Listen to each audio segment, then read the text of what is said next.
जय श्री कृष्ण।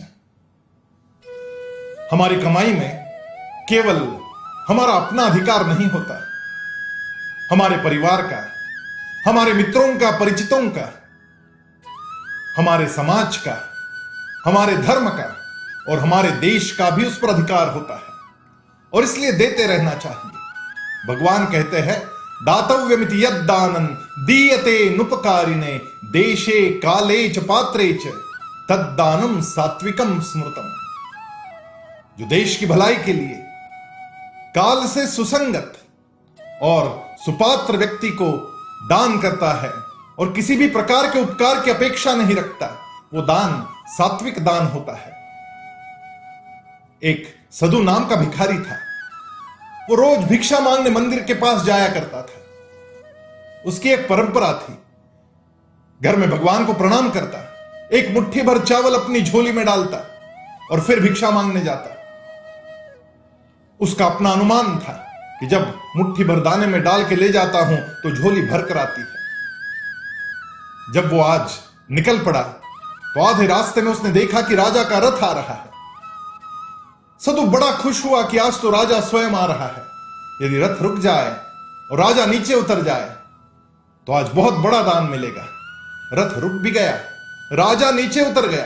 राजा ने हाथ जोड़े, सदु झोली फैलाए खड़ा था और राजा कहने लगा कि क्षमा करें, आज तो आपको मुझे कुछ देना होगा। मुझे सुबह सुबह सपना आया कि पूर्व की दिशा में जो पहली व्यक्ति मिलेगी उस व्यक्ति से दान मांग लेना। यदि दान मिलता है तो ठीक, नहीं तो बहुत भयंकर अकाल हमारे राज्य में पड़ेगा। मैं प्रार्थना करता हूं कि कुछ दान दे दे। जिससे बहुत बड़े दान की अपेक्षा थी, वो राजा स्वयं भीख मांग रहा था। सदु को बड़ा अटपटा लगा।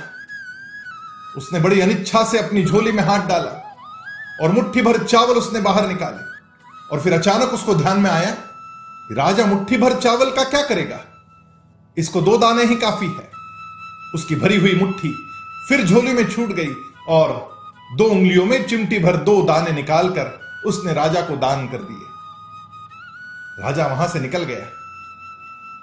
वो सोमवार का दिन था और सोमेश्वर के मंदिर के बाहर सदु को आज बहुत ज्यादा भिक्षा मिली। जब वो घर लौट के आया और मिली हुई भिक्षा को छाटने लगा तो अचानक से उसका ध्यान कुछ चमकती चीज पर गया।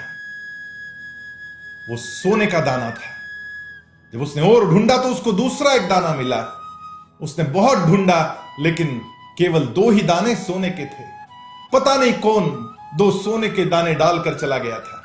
और फिर सदु को याद आया कि यदि मैं मुट्ठी भर दाने दे देता तो हो सकता है शायद मेरी झोली मुट्ठी भर सोने के दाने से भर जाती और सारी जिंदगी की ददात मिट जाती। हम क्या देते हैं इस पर लोग हमें याद रखते या नहीं रखते, यह निर्भर करता है।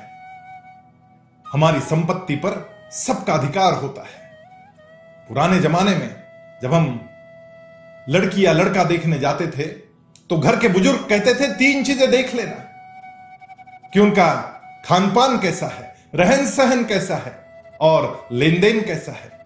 वास्तव में ये 3 चीजें नहीं थी।